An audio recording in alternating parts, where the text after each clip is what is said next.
Hey there, everybody. Welcome to the CPS Energy Summer Program on the future of energy. Really glad to have you here. We appreciate your participation and want to welcome you and thank you for joining us.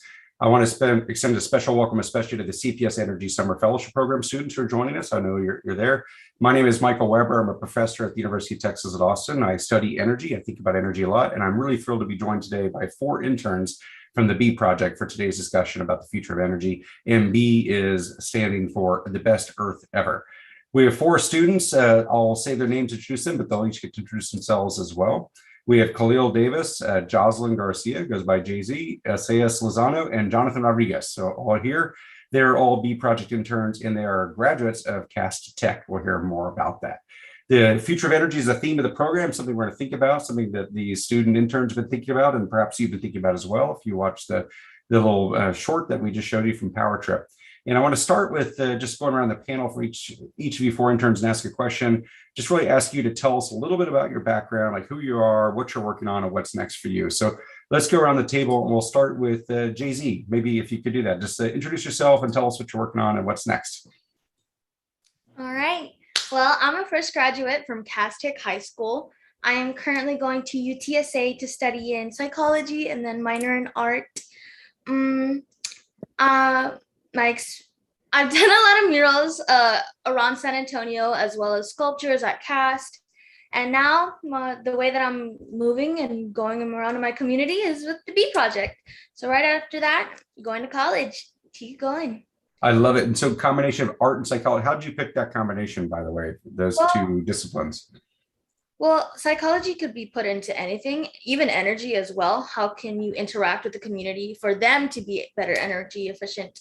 So when it came to art has always been like a way that I could let out and show my own little personal things. So when it connected to psychology, I was either thinking like art therapy or certain things like, abnormal psychology. It could go on the range of anything, honestly. So that's what really brought me to that.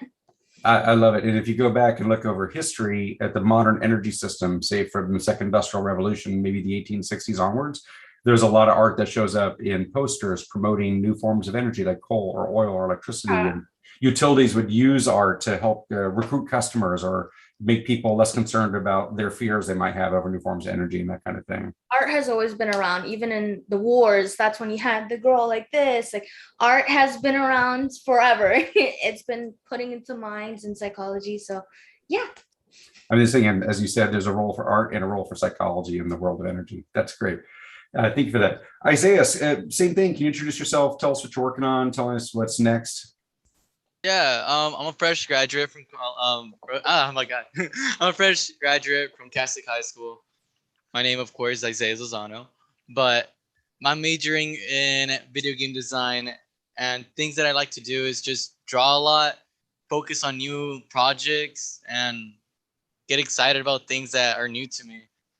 For example, this internship with B project was a really interesting one because when I hopped in, I wanted to help like somehow the community, and they told me, "Hey, do you want to help out?" And Ms. Garza said, like in our class, she was like, "Hey, I have this internship for you if you want to try it out." And we stayed there studying for that internship. We learned more about the projects that had to be done, and I somehow got the internship. Really hyped, but yeah. That's great. And you said you're studying video game design. Where are you studying right now? I am studying at college at Northwest Vista. Okay, that's great. And your video game design is a major that did not exist at college when I was in college. This is a new thing. There was computer science, there was art, there was design, but not video game design. But this is obviously a huge industry and a huge sector. And so it makes sense that we would have degree programs that would prepare you for it now. Oh yeah. Honestly, when I was little, right, like those didn't exist still. But when I was really little, I always liked playing video games. So that's what really got me into it. I was like, I would like to create a game where like I can make people happy, leave their boredom just like stress relief, just playing games. That's what helped me while growing up, and I want to do the same whenever I grow up because that's one of the best ways to cope with like myself. I'm like I love playing games. You're playing game, and it used to be maybe a board game or card game, but now there are digital and video games. And video games have a role in the world of energy for energy education, but also energy simulators. Some of the modern power plant designs, they have user interfaces that feel like a game, although the risks are different, so it's not really a game.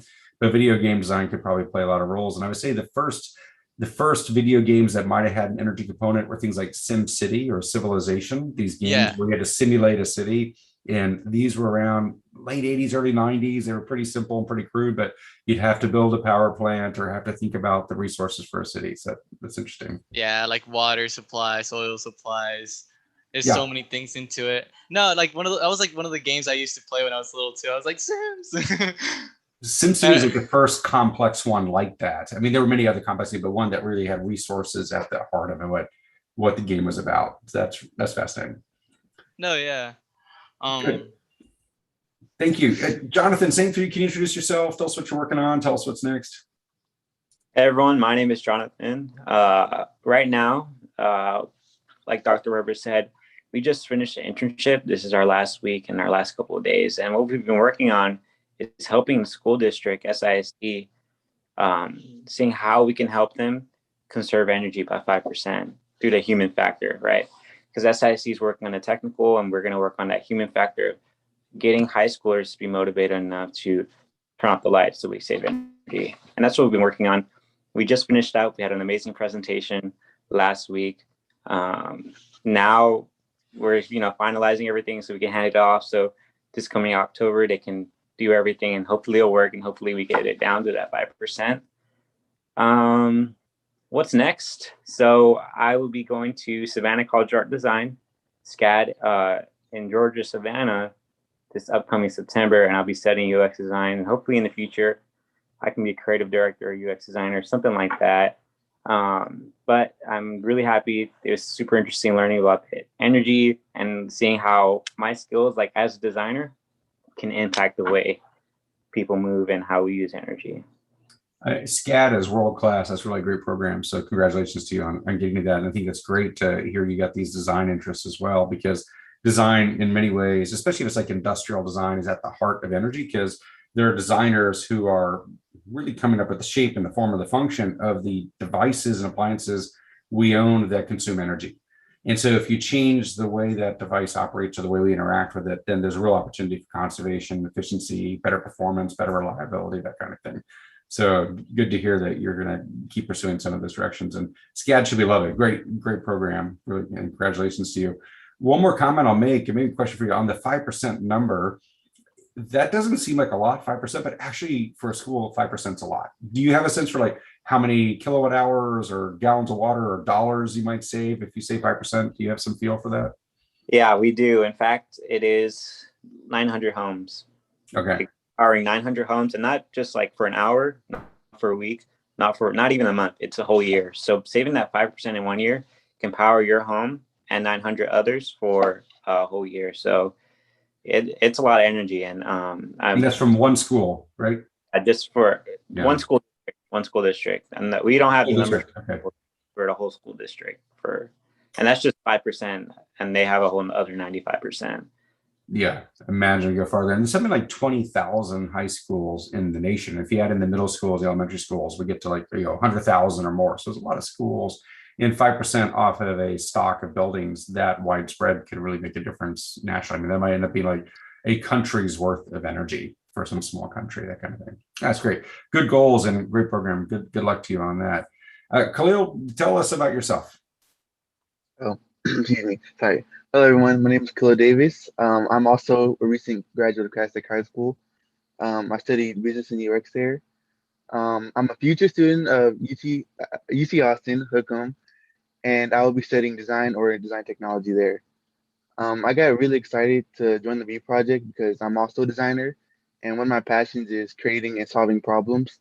So to join a new industry that I've never been in before and try to solve a problem was really, exhilarating. For the past couple of weeks, we've been working, with SISD, and I gotta say, it's been pretty eye-opening about how much energy we can actually save if we all just band together and, do something, that can help save the planet, save money, save energy. So yeah. That is great. And by the way, very excited to have you at the University of Texas campus. So we'll meet up. We've already exchanged emails, so I hope Yeah. we'll have some more interactions. Congratulations to you on getting into the University of Texas. Just to back up, I don't want to date myself too much, but I graduated from high school in 1989. And I won't say that in 1989 everybody got into the University of Texas, but it wasn't anywhere near as competitive as it is these days. So everywhere you're going for colleges, they're all more competitive than they were decades ago, because there are millions of more students in Texas graduating now, but there are not millions of more college seats. There's very few additional seats. So the same number of seats in college essentially as 30 years ago, but a lot more students. So it's much more competitive. And so congratulations to all of you for your success with Cass Tech in the program and taking your next step. And also, I love the fact that all four of you are creative people: art, design, whether it's video game design or some other type of design, industrial design. I think this is great. And one of the things I like to say as an engineer is that we engineers are useful because we offer analytical thinking. We know how to do problem solving, but we need liberal arts students because they can do critical thinking. They really question history and why, but we also need the creative thinkers, the fine artists. So we need analytical thinking and critical thinking and creative thinking. And you're going to bring a lot of that creative thinking to our problem solving, which we need. But clearly, if you have psychology and some of these other dimensions, you're more than just creative artists. You have these other parts of your brain. So this is really great. Really happy that you're in the creative world. And if you have energy in the back of your mind, or energy in the environment, conservation, efficiency, you can help bring forward some more solutions for us, or help us learn to adopt them and encourage us to feel comfortable with them and make it fun and gamified and this kind of thing. So really fantastic to meet you. I'm really proud of all the things you're doing. I expect a lot of great impacts from you. Talking about the future of energy and Power Trip, we had this little supercut we shared with the audience, like 30 minutes long or so. And I wonder if you watched it, can you share what your biggest takeaway was? And did all four of you get to watch that 30-minute segment? So maybe we'll follow a reverse order and go with Khalil. Like, what was your biggest takeaway from watching that segment? So in the beginning, you mentioned how energy can both be good and bad. The good is we get more innovation, more technology. However, the bad is, I think we all know, there's pollution, there's light pollution, air pollution, all that.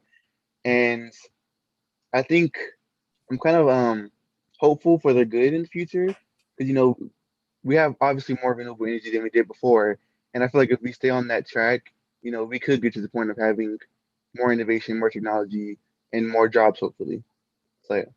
I love it. Good and bad of energy. Energy is not wholly good or wholly bad. It's both, and our job is to manage the good and the bad, to get more of the good and less of the bad. I think that's really important. A sense of optimism, that's really important. Let me talk about one form of pollution you mentioned, which is light pollution. A lot of people think about water pollution, land pollution, air pollution. This is all true. These are forms of pollution. Light pollution is a big part of it too. Electric lighting changed the world. We can read indoors. I've got a light lighting up my face so we can talk to you right now and you can see me. We could read books at night indoors. So lighting really changed the world. But light pollution has impacted the environment. And another one is also noise pollution. We think about like noisy cars and this kind of thing. So there's different forms of pollution, and light pollution is often a design choice. If we have street lamps for like 100 years that would shine light in every direction, but now we have lights to shine lights down, smart lighting, and the smart lights maybe will turn off when they're not needed, but they'll sense a car coming or a bike or a pedestrian, and they'll turn on as they sense motion. So with good design, we can make these lights more efficient and not have as much light pollution and really serve the needs of the users along the way. And then you can include air quality sensors and remote controls, this kind of thing. And in Paris, France, where I have lived and worked for the last few years, there's a bid for new lighting, street lighting in Paris. And part of our bid to get that is to have dark corridors where there are parts of the city that are not lit so that birds and animals can have a way to travel safely at night if they're nocturnal. And actually, NG, the company I was working at, collaborated with Itron on that bid. So smart lighting and light pollution is something we can solve. So great comment on that. Jonathan, any major takeaways for you from Power Trip, from what you saw? Yeah, I had a big one is how powerful energy is, not literally, but like figuratively, right? Because in the documentary, it says how power like changed how America wealth is distributed. And before you had no light, so you weren't able to go out at night unless the moon was fully bright. Or there's even a part in that 30-minute segment where there was a really poor community and I forgot who. I think it was Johnson, right? The president gave energy to that community, and it started to, prosper. Than it was. That was the Texas Hill Country. So that was just sort of like near you in San Antonio, near me in Austin. So that is places like Johnson City and Kerrville, and that is our Hill Country was the very poorest part of Texas. Well, now it's a very rich part of Texas, but it was very poor in trying to elevate people out of poverty. Yeah, so that was kind of in our neighborhood, so to speak, this idea of national electrification, that kind of thing. Yeah, that I mean, that's like, that always blows my mind, because you don't live it. We live with power already. When you're a little kid, you think it just comes out magically. You don't imagine where it comes. But after this internship and after watching the documentary, you kind of get like, you have a new language where you can see, oh, this light's on. Maybe we should conserve more energy, or like, oh, look at this light post. It's coming from somewhere else. It's like you get a new lens in how you see the world, and that's super cool. That's great. Isaiah, I see you're connected by audio, but I don't see your video. If you could tell us also, like, what was your biggest takeaway? My phone just died, sadly, but that's energy, right? Energy's not only there, like you're probably your battery died, right? So this is one of the challenges with the energy system, but we still have you on audio. You sound great, so yeah, go for it. No, back to what Khalil was saying about energy being good and bad. I definitely agree with that, but in full honesty, I think technology will guide us to like the path where, it will not be so bad in the end. Like it will be like, oh, we can destroy that energy and make it into like reusable energy. And that's the reason I want to go more into technology at times, because it's so interesting, because we can make even bigger designs where it can help out more of the community. And I don't know, like for me, that's super like amazing. I'm a technology enthusiast too. I'm an engineer. This is how I live my life. So I agree with you, but I have a feeling Jay-Z as a psychologist might say human actions matter as well. Technology is not enough. But so we'll see what he says. But Jay-Z, any takeaways for you from the power trip sequence you saw? Oh yes, that was a big takeaway. The biggest takeaway that I had was the progression of energy with the different motives and the different actions that we took, from using water energy to now using radioactive, and technology, being able to go to space, connecting with one another. That's how can one word energy be used to define so many different things, and it's just amazing. That's the biggest takeaway that I had. I like to hear that, like, it's not static, right? The way we use energy today is not the way we should feel trapped, where we have to use energy this way. 10 years from now, we can change the energy system. And in fact, the energy system has changed many times. And in fact, the story of change is the story of energy, right? These go hand in hand. And so there's a constant evolution for better or worse, but we hope we can manage it for better, to go from one form of energy to another. And you probably remember some examples like going from wood to coal to gas to oil to nuclear or electricity, or these kind of things as different forms. And they give us different performance benefits, but different risks with pollution we need to manage. So I like that. Yeah, this sort of sense of change and evolution of technology and everything else. You also said a key word in there, which is motives. Now, motive means two things. There's like the motive force. Energy gives us a motive force, like motion of mechanical machines that can bend metals or chop wood or this kind of thing, but also move us in cars. But I think what you meant with motive is more like personal motive, like political motive or agenda. Can you talk a little bit more about the motives side of this? Well, motives could also equal goals on what we're trying to achieve. Like with the thing in there with oil, people had motives to go get money. And if we're talking about motives on basic, if I want to cook something, that's a motive. That requires energy. If I need to see in this room, that requires a motive on what I want. It's a goal of some sort. You need something to motivate that action. So. Yeah, and energy satisfied a lot of these desires, right? So if we want heat when it's cold outside, or if we want cold when it's hot outside, or light when it's dark outside, or this kind of thing, or we want the ability to cook our food safely and comfortably indoors rather than at a fire pit outside where the lions might eat us or something. So we like having these forms of energy that are cleaner and indoors. That's a great motive. And sometimes the profit motive aligns really well with this, that there was a lot of profit made making oil available, which lifted us out of poverty and this kind of thing. Sometimes these motives get in conflict, and we're feeling that some in energy today, where the motive of profit might be in conflict with the motive to have a cleaner environment or an atmosphere with less carbon dioxide in it, that kind of thing. So when the motives are all aligned, the personal motives, the corporate motives, the profit motives, everything else, it really works well. And we've had episodes for decades at different times where that's worked well, but sometimes these motives are in conflict. And that's the hard part for us to sort out. And it feels like that's what inspires these transitions. And it feels like we're going through a transition on energy right now, partly because of these mixed motives. And I would say that your generation has more of a motive that's focused on environmental sustainability and like harmony with nature and earth than say older generations that are making decisions. So I'll be interested to see as you take the reins what happens next. So great comment about motives. I wanted to highlight that a little bit. So I would say I appreciate all your takeaways. These are things we wanted to convey with Power Trip. Power Trip is really intended to be a global story. Energy is a global story. It takes place in every continent and it changes over time. So it's a story that spans decades and centuries and it spans continents. And some of that comes through in the key lessons of motives and technology and ability to improve our lives, but also these trade-offs between good and bad is one of the things we're really trying to get. So I really appreciate that, that you got that. So another couple of questions, and we're starting to get questions in from the audience as well that I'll share. But one thing I want to know, is there anything in particular that you're very optimistic about when it comes to future of energy or anxious about? So is it something like you're really like you're happy about or things you're worried about? And Jay-Z, you just spoke about, do you mind speaking again? First one, like what are you anxious or optimistic about when it comes to the future of energy? Okay.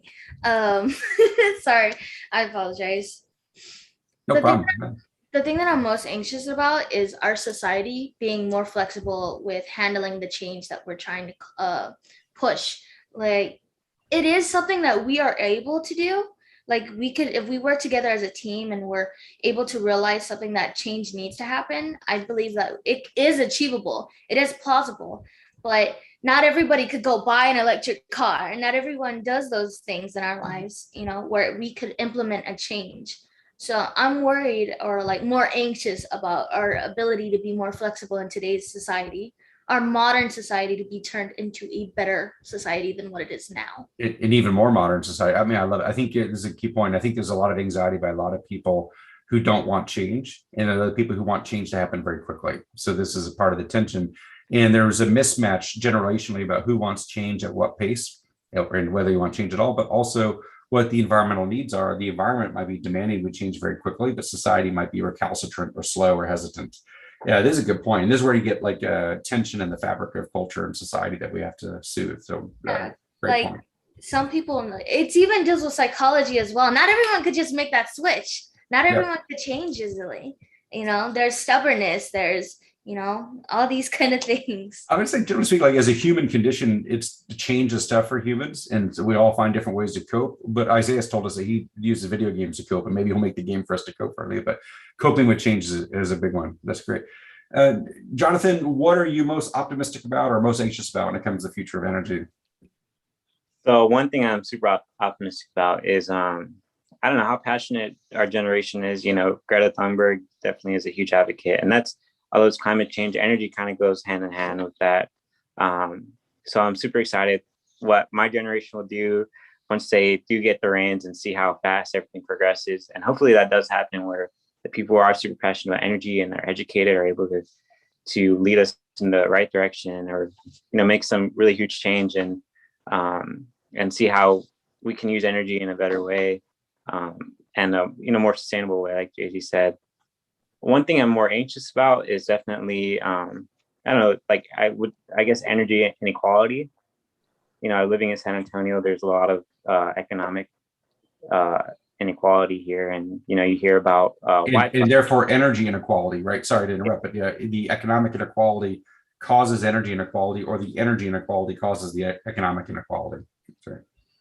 Yeah, I feel like they go hand in hand. And, you know, I'm just anxious that we won't, we'll leave those people behind.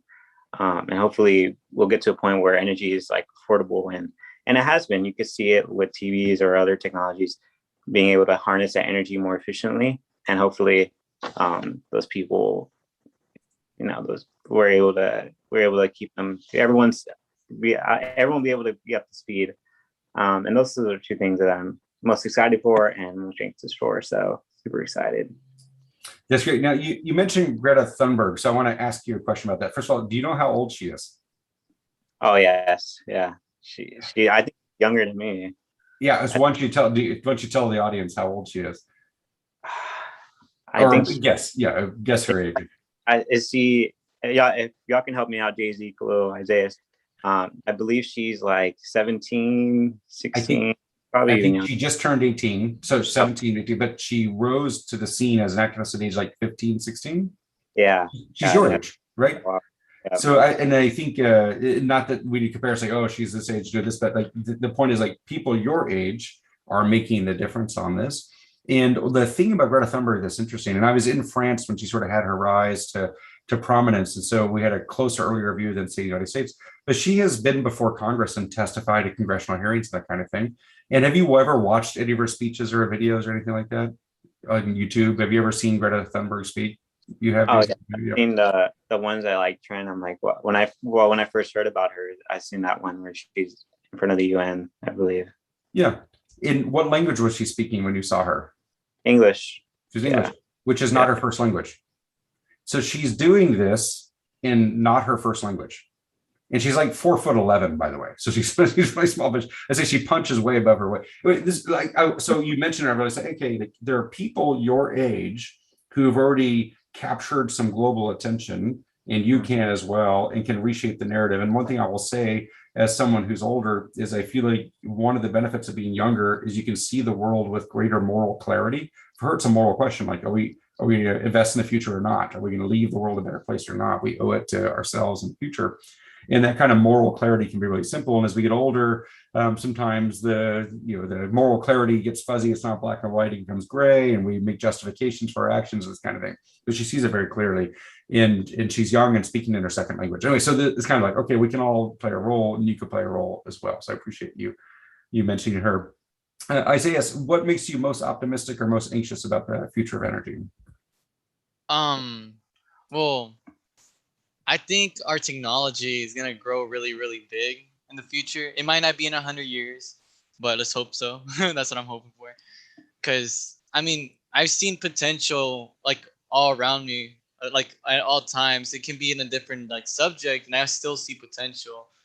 When I came before I even went to like Cass Tech, I goes to this little middle school that used to be kind of thuggish, but it wasn't really like everybody had their own mindset of like, I want to be successful, but I want to be successful in this kind of way. And I always respected that from people. I'm like, that's really interesting. When I met one of my friends, Jason, he always had this idea of like, oh my God, I want to do this. Oh my God, I want to work on this. And that's how we always kept it. And till this day, I still know him. And like, he's doing big things. I'm doing big things. And we're not in the same fields, but it's amazing how we still talk about technology or like different subjects and come back together. Even with Jay-Z, Jonathan, and Khalil, like they're great people to be around me. I always appreciate them. They're like always sharing ideas, and I like it. I'm like, yes, that's something we can grow upon.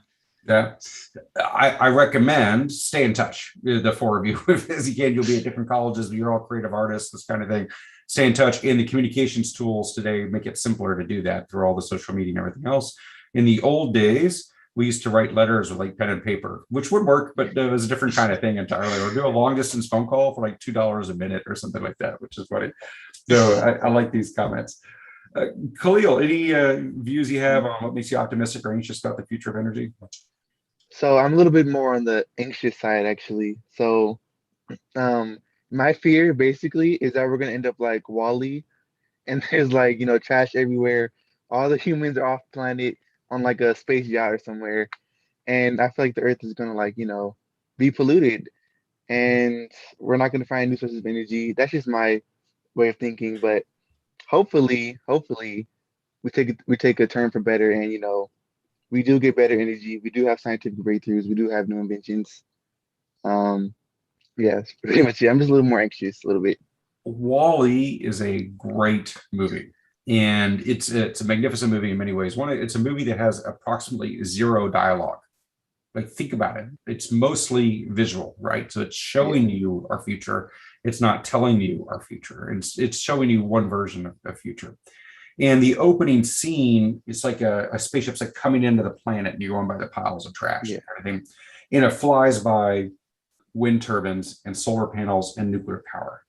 And it seems to be saying that even low carbon forms of energy like wind and solar and nuclear is not going to save us if we're going to be too over consumptive with our behaviors, which is sort of the nod to psychology there with Jay-Z. Like, so it's not just technologies, just the clean stuff's not enough if we're going to consume the whole planet. So we're trying to think about the technology solutions as well as our consumerism. And so that's opening scene. But then there's also Eva or Eve, the egg-shaped robot, like Eve, like Adam and Eve, right? So like birth of humanity and civilization, and the humans become less humane than the robot. Like the robots are more humane than the humans. So there's a lot. It's a great movie. We could do a whole thing just on Wall-E, and I really think it's fantastic what it can reveal to us. So maybe we should all go watch that again and just remind ourselves like what all the energy and other human themes are. So there's reason for anxiety, right? If we're going to pollute the planet, we're going to pay a price, and it's hard to just like all leave. We all can't be billionaires and go to space when we want, right? We have to think about preserving our habitat on Earth. So great comments. I really appreciate that. And Jonathan, you brought up an equity issue about equal access to energy or money and this kind of thing. There's actually a question in the chat about the Tennessee River Valley. So one of the things we've mentioned in Power Trip is this idea of building dams. And dams are an important part of the Central Texas energy story with the Lower Colorado River Authority, which President Johnson helped create and build. Those dams created clean electricity. And the dam itself with falling water is great. Gravity always works. Gravity is always free. And if you have water in a falls, it doesn't have any air pollution when it generates electricity. It's pretty reliable. But dams have an impact as well because they dam up the river. And we have very few wild rivers left in America. Like there's dams on most of our rivers. And this is true in Europe as well. And there are places like Latin America and parts of Africa and Southeast Asia where they have wild rivers and they're thinking about adding dams. They want the power, they want the clean electricity. But when you build a dam, you could probably think of this, like, what are the impacts of a dam? I don't know if any of you have an idea. Like, what are all the bad things about dams if you build one? So like drowning the river, what is it when the river goes down, right? Yeah. That's it. You flood the river, right? Yeah, so that changes the ecosystem. That's one for sure. Yeah. I definitely think about all the wildlife that it impacts. Like, there's fishes, there's, plants, and in some areas, the fishes are probably getting like, through the turbine, or a lot of the plants are just being overrushed with heavy flows of water. That's kind of what I think about. Yeah, the wildlife there. The fish is important because the fish going downstream can get chopped by the turbines. And then if you're in the Pacific Northwest where the fish need to go upstream, they maybe can't get over the dam. So you have to build a fish ladder or some way to get around. Fish and wildlife of flooding the valley. Jay-Z or Osias, do you have any other comments about what dams can do that are bad? We know they generate electricity and they're clean. So there's some good news with dams, but there's some bad news as well. It's mainly to the natural environment, really, with the wildlife, as well as just, maybe nature as well. With the weather, or it could affect the weather. I don't really know that much. I'm not that deep. So it doesn't affect the weather, but it does affect local temperatures, I would say, right? Because the water cooling. Yeah. Okay. It's mainly just for the wildlife. I think, in my opinion, I'm more concerned about the wildlife because that could affect the whole ecosystem that's like around it. So once you affect that could affect like, the bears that eat the fish, or, what happens to the bears is more a higher of, prey, and then they may eat all the grass. It's just an endless cycle of, one thing you take away, it could affect the other. It's just a whole domino effect. That's great. And Isaiah, do you have any other comments about dams? Anything we're missing? There's one thing we're missing about the bad news of dams that no one said yet. I'm curious if you'll say it. I was thinking about it. I was like, I know it's something missing. I just couldn't figure it out what it was. People. It's the people. Yeah. So it's ecosystem wildlife, but what happens is there are people who live in a valley for the same reasons that we like valleys. It's got a river, it's safer with it. And then we build a dam, it floods the people out. And we don't notice that in the United States so much today because that happened, say, 60 to 90 years ago. But when you build a dam, you flood the valley, you have to move people out of the valley. And so you're displacing people. And you tend to displace the poor people. You don't displace the rich people. You build this in the poor hills, not Beverly Hills or whatever. And in China, where they built the Three Gorges Dam, they had to move 1 million people, like pick up and move, right? This kind of thing. So usually you take the most impoverished poor people and say, you have to pick up your house and go, we're going to build a dam. And in the history of American dam building, a lot of this happened in the Mountain West. It was indigenous peoples, native tribes, that kind of thing. We're told, yeah, I know you've lived there for 2,000 years, but we need a dam because the white city downriver needs electricity. So the problems with dams are the ecosystem, you said, all the other impacts, but there's also a human impact.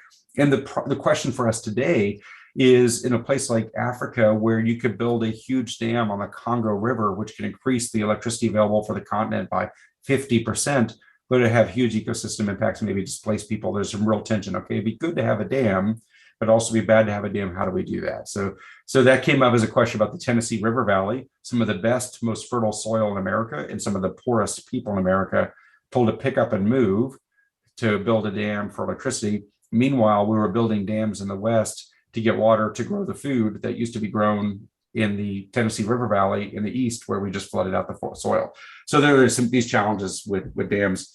We got another question in the chat about food waste, in how there's a lot of energy in food and there's a lot of food we throw away. And that's a very American thing, how much edible food we throw away. And just from your experience, any of you, it doesn't have to be all four of you, but any of you have any ideas, like how can we reduce food waste? Is that something that we can tackle?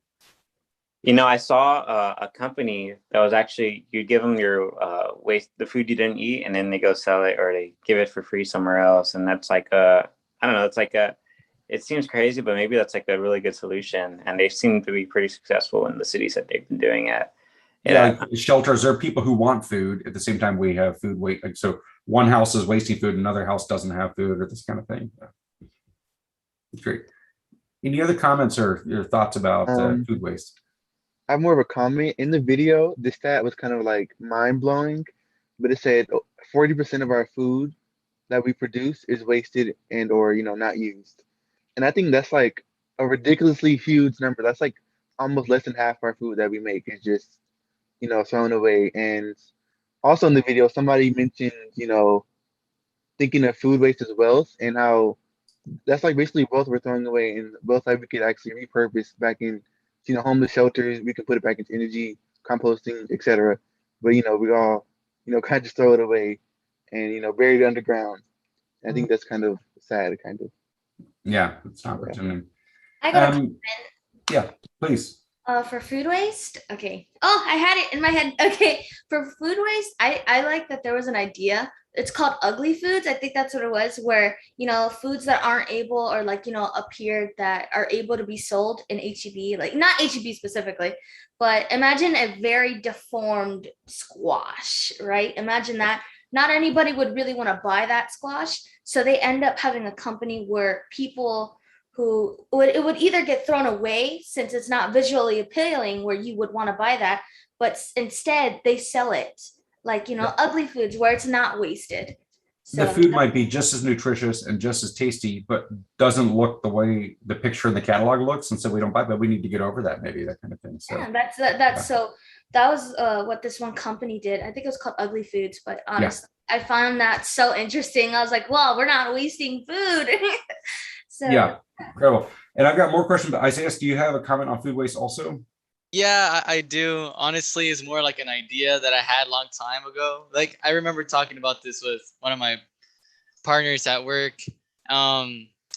We talked about food waste and how like our technology is also growing. So going back into technology, right? This little thought of like, we thought about it, and well, I told him about it. I told him, hey, what if like we make a little project, right? Where we can create that waste we produce and make to like return back to energy. Like, what if we did a cycle like that? And my friend was telling me I'm insane, and I told him, you're probably right. But like, if that could be possible, that would be like really helpful for the environment. It would be a lot less trash. It would be a lot less like things in the world, and we can reuse it as energy, which I think it will be great. But at the same time, creating all that or making a research project with it does take a lot, and it does take time. But if we can create a vaccine in like almost in a year, we can definitely create something similar. If we can go to the moon, we can turn our food into energy. Yeah, exactly. And the food, you can decompose it into a form of methane called biomethane or biogas. So you can do this. And think of all the people that would create jobs for, like people do we have people to collect trash, right? Collect food waste, convert it into higher form of energy. There are ways to solve this, which I think that's great. Well, yeah. So I got two more questions. I'm sorry, Jonathan, go ahead. It's just back to the movie, back to the documentary, where it said 150 million gallons per person. And that's like, that doesn't include the businesses and the farms too. So, and you don't think water as food, but you still need it to survive. You still need it to drink. You still need it to do your everyday things.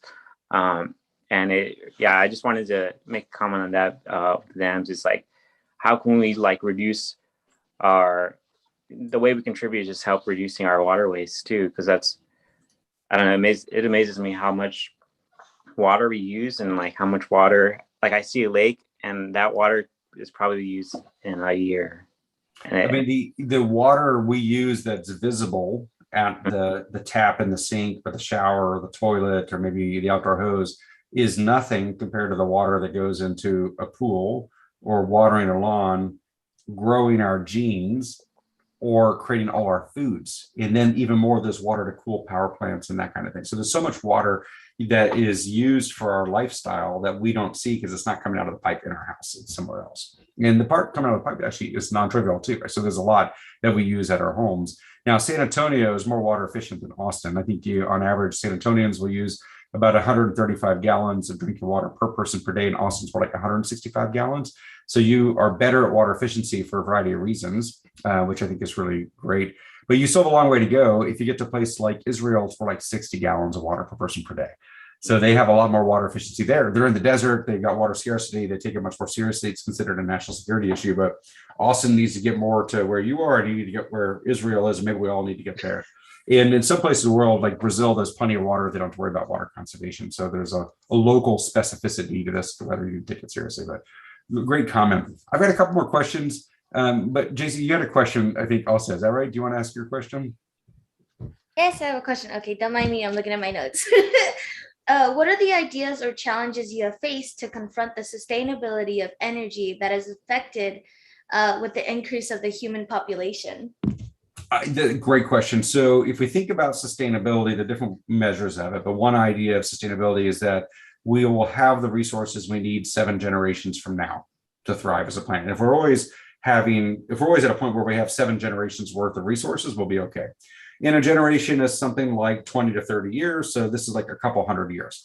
And if we're operating our systems, our society and civilization today, such that we think we have resources sufficiently abundant 200 years from now for that society, at whatever population that society will be 200 years from now, and they do that as well, then we'll be okay, because there's some replenishment that does happen in the world. So it's not like we can't consume anything, but we just have to consume at a rate that is compatible with the rate at which things are replenished.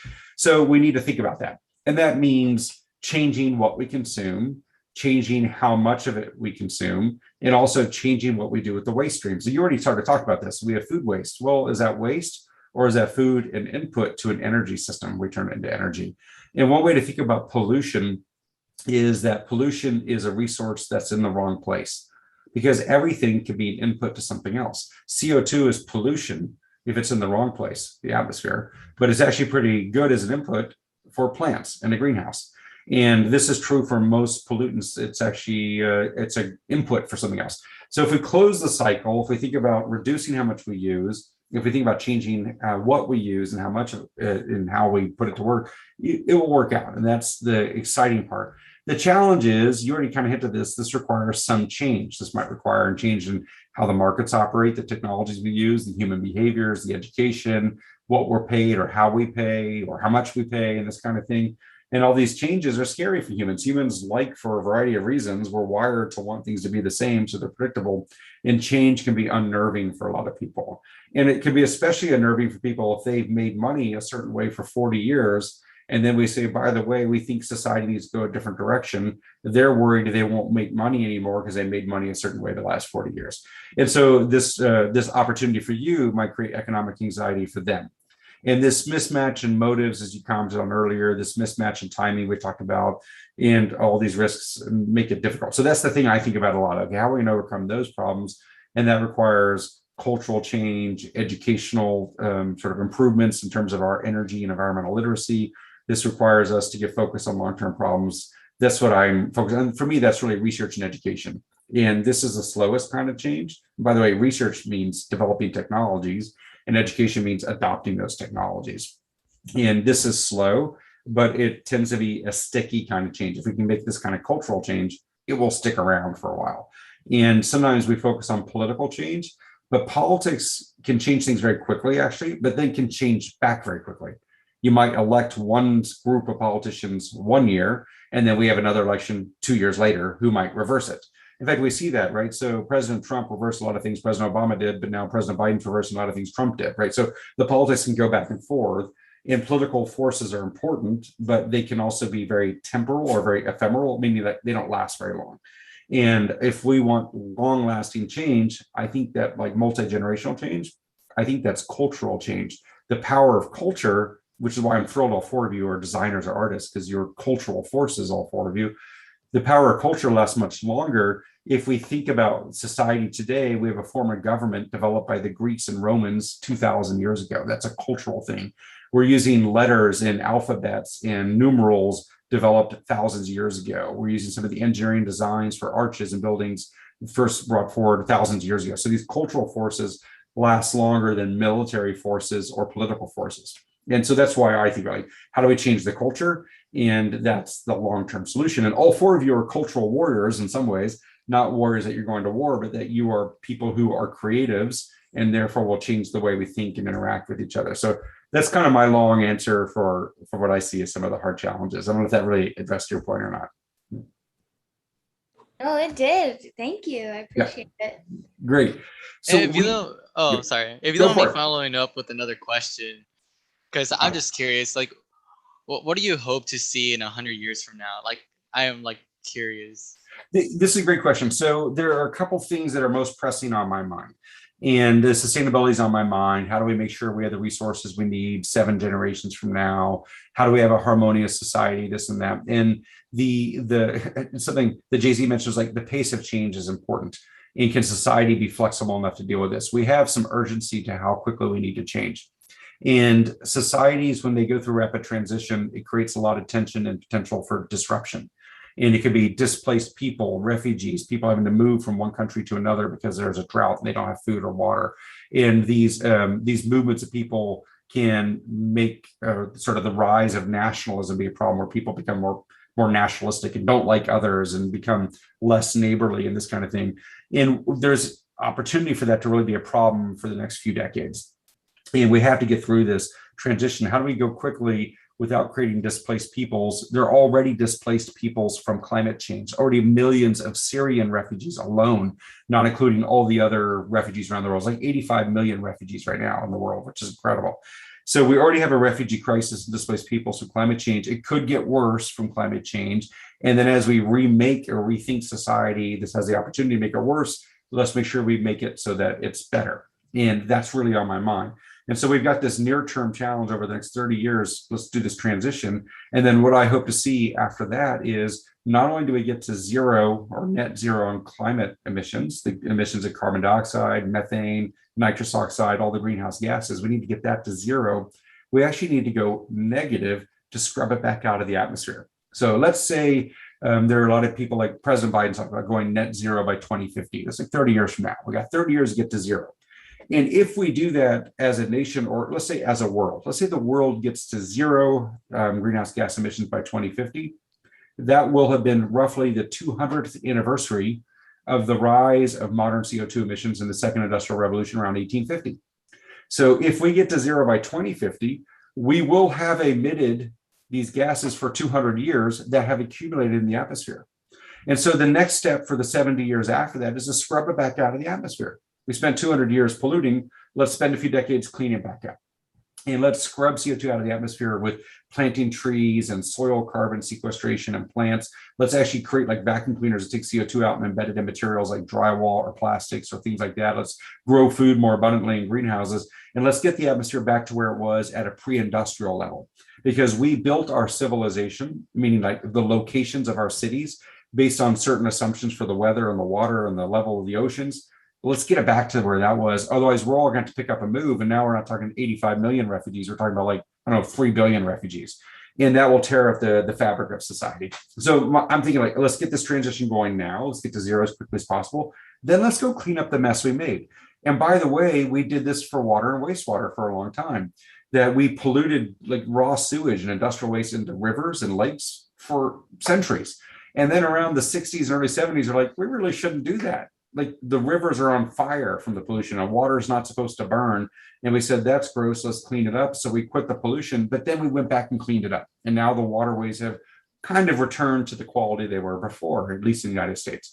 So we've had this historical example of polluting, deciding to stop polluting, but then deciding to go clean it up to return it to where it was through reclamation, reclaiming the natural ecosystem. We can do the same thing with the atmosphere. So that's a great question. It's kind of a thing like, let's get through this transition in an equitable way, a fast way. Let's get to zero. And then we kind of owe it to the future to clean up the mess we made. And that's the next thing, like vacuum cleaners for the sky, whatever that is. New technology. I don't know what the answer is, but there are many answers. We need you to develop it, I would say. No, So- yeah, like a whole like technology thing, which is like, where we can control the weather. Yeah, well, I'm thinking direct air capture, things that scrub CO2 out. Geoengineering, controlling the weather sounds appealing, but it has its risks as well. Like, what if one country Yeah. can control the weather of another country? So we got to be thoughtful about that. So great Then question. chaos happens. Chaos happening, exactly. So one more question. We just have 5 minutes, and I want to hear from all of you. So like 1 minute from each of you. Tell me just a little bit more about your B project and your internship with SAISD. And just tell us a little bit more. What did you get out of it? But 1 minute or less a piece, because we really want to have the audience hear this from you. Tell us about that. Okay, I'll go. Jonathan, yeah, Jonathan, go first. I see you unmuted. Okay. It's like you have energy, right? And you learn about it in kindergarten. I think in high school it kind of like disappears, and we just want to make it reappear. We just want to bug you and bug you and bug you until you know, okay, this is like a habit and you want to save energy. And that's really our main goal, is to bug you and bug you, bug you. Because you don't hear about energy education in high school unless you actively try to pursue it. So it's like just bringing that education to everyone, so everyone knows what they can do to help reduce their energy. So I don't know if anyone wants to take it from there. And 5% is our goal, right? Our measurable goal is 5%. Quantitative number. I love it. Jay-Z, you raise your hand. You're next. Yeah, so a thing that we've done in B Energy is we've created a poster. I've designed a poster on how we could implement doing certain things that could better efficient energy, better help energy by creating a poster. It's called the 5-minute shutdown, and it could be implemented at school, where you have this poster where you do the like close the blinds, don't block air vents, close the doors, things like that, turn down or turn up your your thermostat. Those are things that we have in that poster that you could check off on days where you could see your progress later on, with how much you have used energy in a better way. There you go. I love it. And I saw the posters. Great words. That's a great idea. Thank you. Khalil, To add on yeah. both Jonathan's and Jay-Z's point, energy isn't tangible. You can't touch it. And, in high school, we don't focus on energy. We usually focus more on recycling because, you can see that visually and you can physically touch it and, manage that. So we kind of wanted to create the poster to, actually create something that's tangible that you can mark off each day, so you can, make the energy tangible. And we also wanted to focus on the human factor of the energy management. So this is like one way to do this. It's kind of like posters, like the concrete on which we can build a better future off of, because it's more tangible and more manageable. Yeah, and this poster, actually, when I told you I was studying psychology, I used that when we're going to be shooting this poster out, it's going to be doing during Energy Month, basically, on October. So that's basically 27 days. And as you know, it takes 27 days to implement a habit. So when I was brought up during our brainstorming event, we were able to implement that into our idea of creating the poster. So, yeah. That's great. Isaiah, any final comments about your internship and the project with the B project? As I agree a lot. They kind of stole the majority of it. Not gonna lie, but that's okay. I have my own thoughts of it when I was working on that. When I've heard about 5 minutes thing, I didn't know a lot as Jay-Z with psychology or like human behavior. So I was curious on how that was gonna work. My perspective was still on the technology side, and I remember being in that table like, whoa, okay, human perspective. This is interesting. But while learning about it, I said, well, that can actually make a change. And not even that, we can probably make it to like, instead of 5%, we can make it 10%. Like how much we persist on, how Jonathan said, we just how much we bugging them. So the solution was making a poster and putting it from kindergarten, elementary, middle school, and all the way to high school. But of course, we're trying to get that target of high school students because people forget. Like I did, I forgot about it. I was like, we're wasting technology, really? That's Yeah. awesome. Well, that's great. And we have like 30 seconds left. I want to make one last comment just to thank you and compliment all of you. And the way I think about it, if we just look at the presidential election that happened in 2020, we had one candidate, Joe Biden, in the 70s against another candidate, Donald Trump, in his 70s.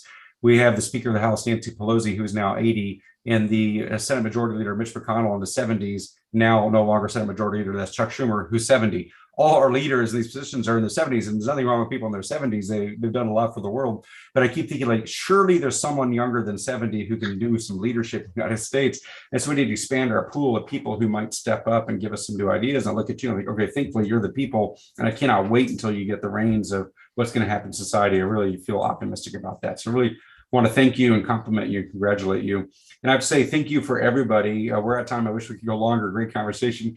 Thank you all for joining today's viewing of the best of season 1 of Power Trip. We're actually making season 2 for PBS right now, and really appreciate your discussion. We want to thank our sponsors who let this happen and made it happen. That's Itron and CPS Energy as part of the Smart Education Initiative. If you like additional resources on energy and environmental literacy, be sure to check out smartenergyeducation.com for access to programs like Watt Watchers and Resourcefulness. And these programs really aim to improve energy and water literacy, encourage conservation, and advance sustainability awareness. We also want to thank our partners, the B Project, Disco Learning Media, the Students of Service, KLRN. Thank you so much, Roses, KLRN, Weber Energy Group, University of Texas. It really takes the community to bring all these things together, and you are the future of energy. So I want to thank you, congratulate you again. Please send me a note and stay in touch. Let me know if I can ever be of service for all of you. You're really remarkable. Thank you so much, everyone.